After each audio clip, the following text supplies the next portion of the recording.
Welcome to Blue Talks.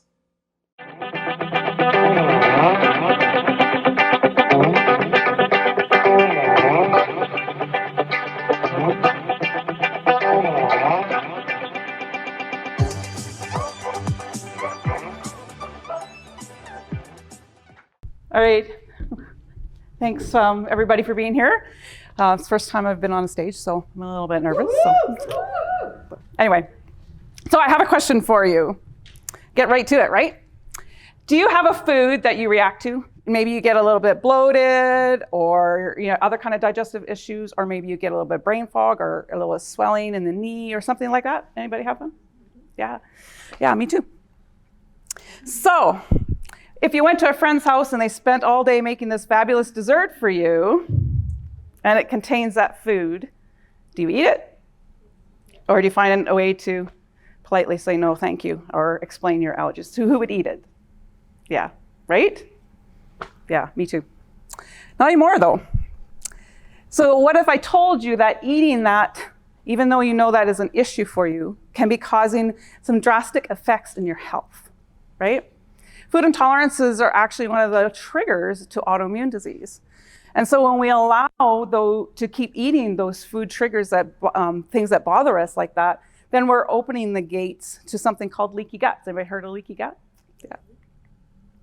So it's a pretty hot term right now, right? All it really means is that your gut is permeable or leaky. So in between our cells and our digestive system, there's a one-cell membrane between our digestive system and our blood system. The cells are supposed to be really nice and tight, right?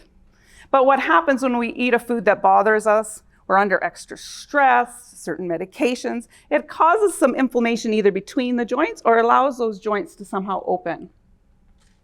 That allows undigested food particles, viruses, parasites, all these things that we don't really want in our blood system to get into our blood system.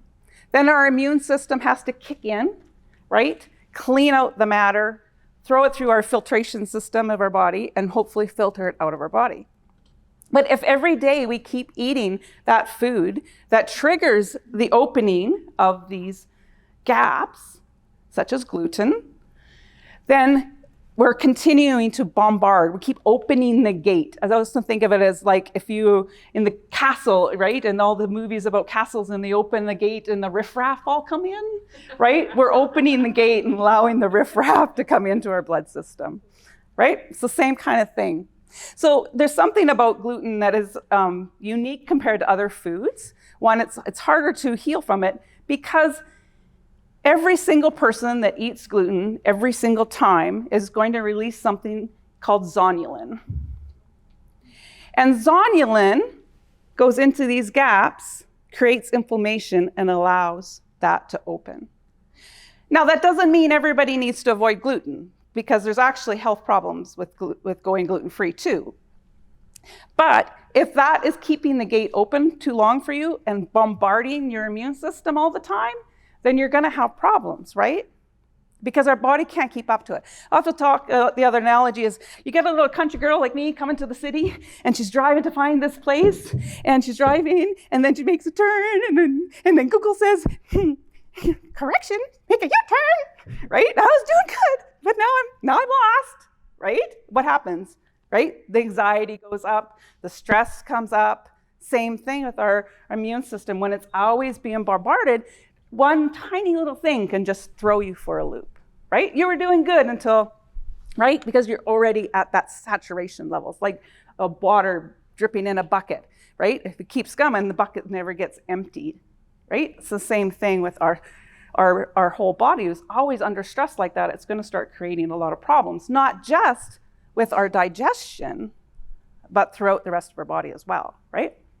Our cells know when we're not happy, right? And we're always under stress like that. It just keeps bombarding and adding more to the fuel to the fire, as we say. So the leaky gut can cause inflammation, and then the inflammation can cause all kinds of things, right? Fatigue, depression, anxiety, brain fog, insomnia, acne, hormone imbalances in both men and women, right? We're both the same that way. Hypothyroid symptoms, autoimmune disorders, and immune dysregulation. So there's all kinds of very serious things that can happen because of it. And again, if we keep dealing with this over and over, and we keep adding this fuel to the fire and we don't do anything about it, it can start to turn into more serious issues. Autoimmune, there are 5 triggers to autoimmune disease. Food intolerances, toxins, infections, and then stress and diet play a role in all of our health, right? If we can't absorb what we're eating, and we're not eating it in the first place, then we can't have the vitamins and minerals that we need in order to be healthy. So an interesting fact in the Celiac Association, if you have one autoimmune disorder, you are far more likely to get another one. And I'll talk about my mom in a few minutes. But the Celiac Association did some studies. And it is linked to how early you were detected of celiac disease. So it's very important if you have family history to make sure that your children are being checked for celiac disease early. Because if you wait to the age of 20 years old, you are 34% higher chance of getting another autoimmune disease, right? So you've really increased your chances of getting something else. And celiac disease, really, it's not that big of a deal. You just stop eating gluten, right? It's a simple answer. Sometimes it's a little challenging, and we have, our emotions play a role in there, and right? But when we start to understand what it actually is doing to us, then it's causing that zonulin to react for us, then it makes it a lot easier for us to stay away from it, right? Because we start understanding what the true cost of that piece of donut or that piece of bread or whatever might be really costing you. And some of the other speakers talked about emotions and all that stuff, which is so important to really address. So, but if it starts out with celiac disease, you can avoid the rest of the problems with celiac disease if you just stop eating gluten. Pretty simple. However, some of the other autoimmune disease might not be such a simple solution. This is my mom. My mom was diagnosed with I thought my mom was diagnosed with celiac disease when I was in grade 6. Turned out, I just found out 3 years ago that she actually was never diagnosed with celiac. It was always gluten sensitivity, which would have been nice because I, from about the high school age, started to thinking that gluten was a problem for me as well. And I talked to my doctors for years and years. I don't know how many gynecologists they sent me to. They sent me to every specialist in Edmonton, I think. Whoops. And they always came back and said, no, it's not gluten. You're not celiac. Your scope is negative. But Mom had to go gluten-free when I was in grade 6.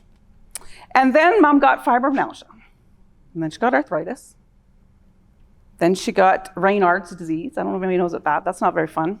It means that the circulation doesn't get into your limbs, your feet and your toes. So my mom wears mittens all year long. Like we come up to the hospital next week or Monday to go to her heart to the Mazakowski, and she'll have wool mittens on because the air conditioning will make her freezing, right?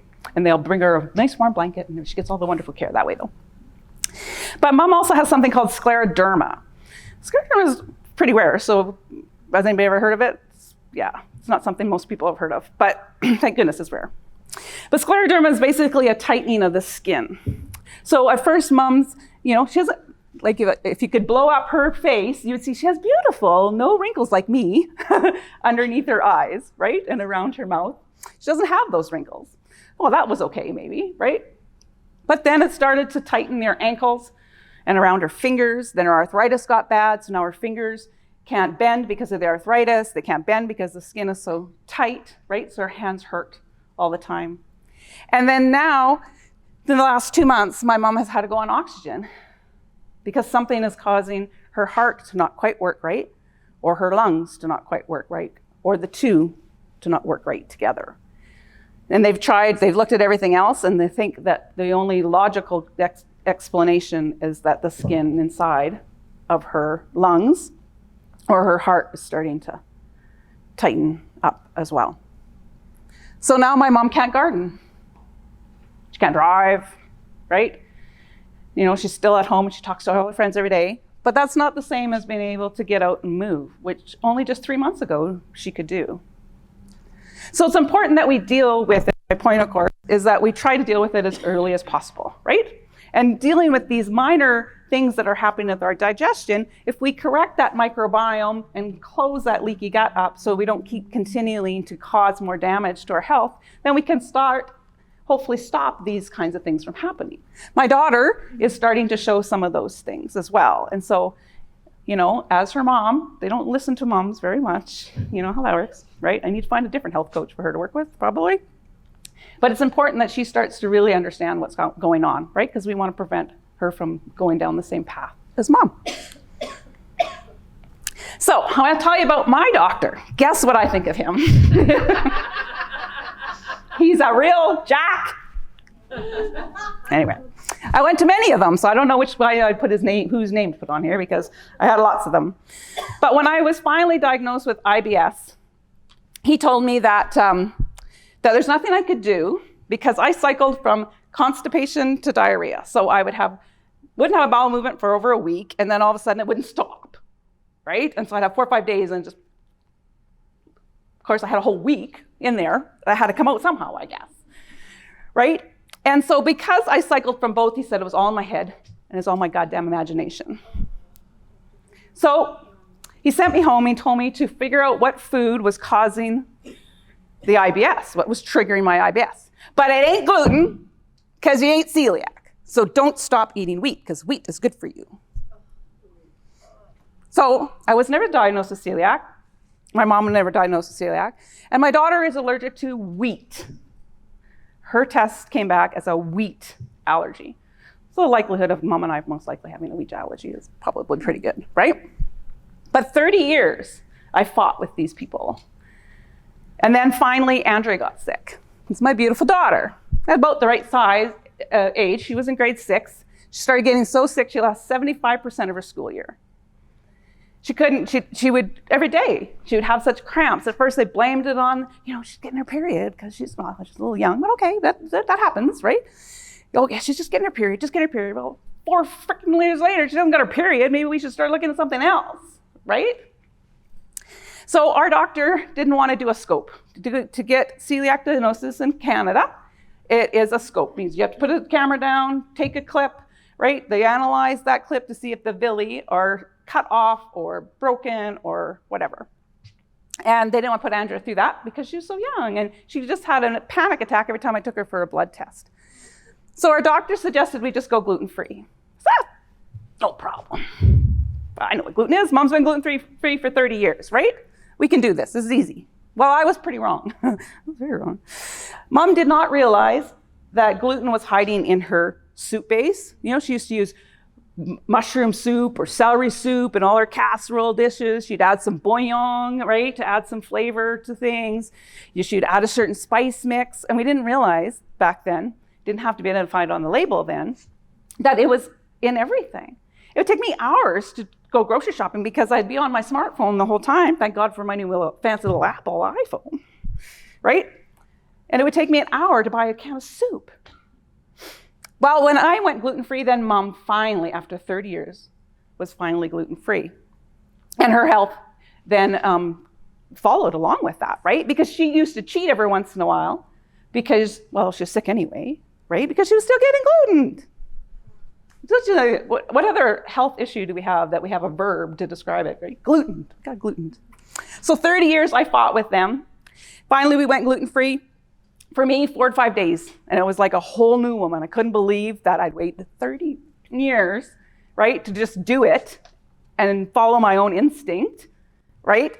And I gave all that power to the Mr. Jackass back there, right? And let the doctors tell me what was wrong with me, and I didn't listen to my own body and listen to my own intuition. But the symptoms are just a sign that something's not right. Right? There's something not right. Root cause is actually a journey, not a destination. In functional medicine, we always are taught to look for the root cause, but we never stop looking because there's always farther down the rabbit hole to go to keep looking and seeing what, but why, right? Why is that happening? So our microbiome is a very key, everybody's probably heard that. It's a pretty popular, big hot topic nowadays as well. So our microbiome just means The gut, usually we're talking about gut microbiome, but we do have microbiome on all other parts of our body too, right? But today we're going to talk about the gut microbiome. And so the gut microbiome is incredibly important. It's what regulates and all kinds of our issues, like hormones. Excuse me. It helps to regulate hormones. It helps to digest our food. It helps to decide on what our mood is going to be. It sends you messages about what you want to eat. Food cravings are a lot to do with our microbiome. They're not people think, I don't have any willpower to not eat that. Well, it's not even you that's talking. It's the damn bacteria in your tummy, right? But that's also sending us messages. The gut instinct, that's that microbiome that's telling you, hey, this isn't right. I don't feel good about this, right? And you get that tightening in your stomach. It's the microbiome that's talking to you. So it's important that we start to understand that these are our friends. There's some that aren't our friends, and we want to eliminate them, right? But we want to really encourage the growth of the good guys. I hate the bad versus good because the bad guys have a purpose in our body as well. So we still need them. We can't eradicate all the candida, for example, because if we did, our poop wouldn't be able to biodegrade, right? So they all have a purpose. But we want to have more of the good guys and less of the bad guys, so to speak.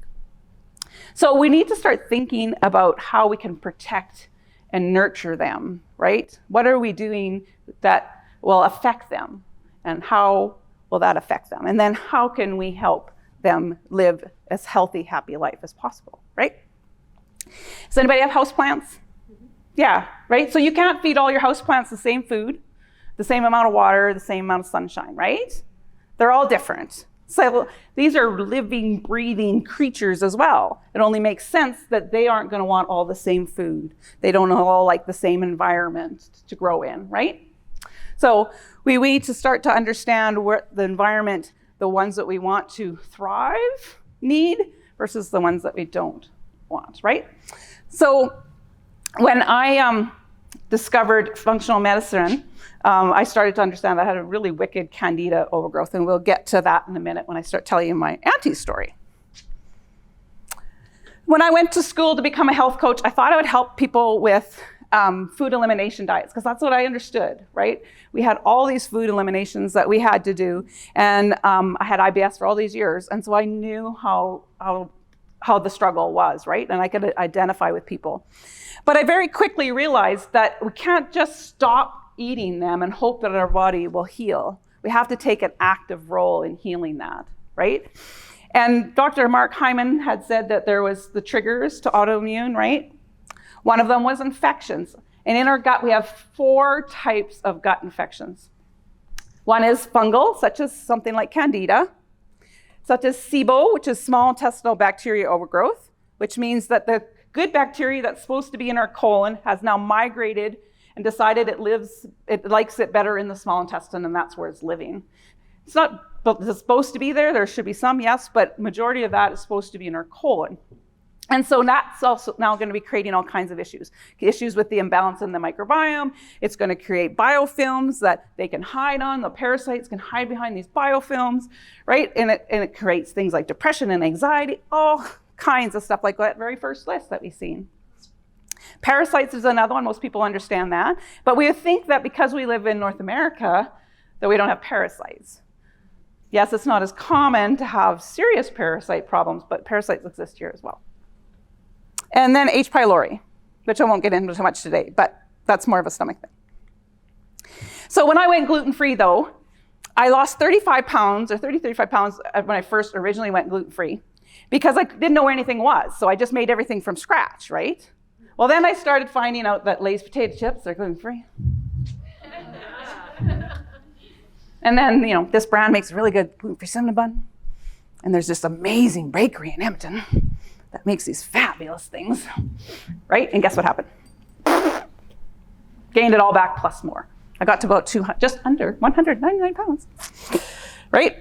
So going gluten-free, we have to do it the right way. We have to stay away from the damn gluten-free section of the grocery store because that's not helping us. That's full of processed foods. It's full of high starches, high sugar, right? It's not helping.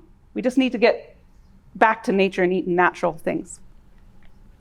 What I realized is that I was a victim. I was playing the victim role, right? because I was seeing only what I was missing and I wasn't seeing what I was gaining from it all. And so I had to switch my mindset to realize that that's not really where the problem is, right? It's all about here. I had to see the good part of it all. So quickly, I'll tell you about my Auntie Flo. My Auntie Flo had a lot of the same digestive issues that I had, a lot of the same diagnosis. And one day she asked me to bring her up to the city. And I sat in the appointment with her GI, and I listened to her demand that he do an ileostomy, which means he would cut a hole in her abdomen, pull out a part of her intestine and put a bag on there. And she would poop in a bag for the rest of her life. She thought that was better than what she was dealing with her IBS at the moment. That's how drastic and then desperate she had gotten. And I just said there was no way that was going to happen to me and Andrea. So I dug deeper. I found natural medicine. I got to a functional medicine doctor, and I lost 35 pounds. That was me before. I was 199 pounds. Then I lost 50 pounds there, actually. And I lost 35 pounds in 3 months, but 50 pounds in 6. And then I continued and found out that potatoes was one of my trigger foods. And I removed potatoes. And these two end pictures, there's only 1 pound difference in me. But I stopped eating potatoes. This just shows how much inflammation can be in our bodies. So what I want you to learn today is that to get curious. When you think you found the root cause to your health, dig deeper. Become that little 6-year-old that used to always say, but why, Mom? Why, Mom? Right? Ask why. And then the other one is trust your intuition. Listen to your body, listen to your instincts, and if you believe something isn't quite right with you, keep digging and keep going to different people until you find somebody that can help you. Listen to your body and listen to your intuition. You are the only expert in you. Nobody knows you like you do. Don't let anybody take that power away from you. Do I have 1 minute? So I want to introduce you to Greg. Greg is my cousin. A couple years ago, he had bowel cancer. They removed a part of his colon and his small intestine. And they thought everything was good, right? Sent him home, everything's fine. A couple years go by and he's doing okay. And he started to get really bad constipation. July 13th, he called me. He was desperate. What they were giving him wasn't working. Asked if there was something I could give him or some suggestions I could give him. And so I did. And I said, call me, try those things and then give me a shout, because I got like a million things, but I want to give a million things to you at one time, right? A week later, I hadn't heard from him, but his sister called me and said they'd taken him into emergency here in Edmonton. And they did a CT scan, they did a colonoscopy. They thought at first he had a twisted bowel, but all they found was a little bit of inflammation. So they sent him home with the thinking, everything's good. It's just a little inflammation.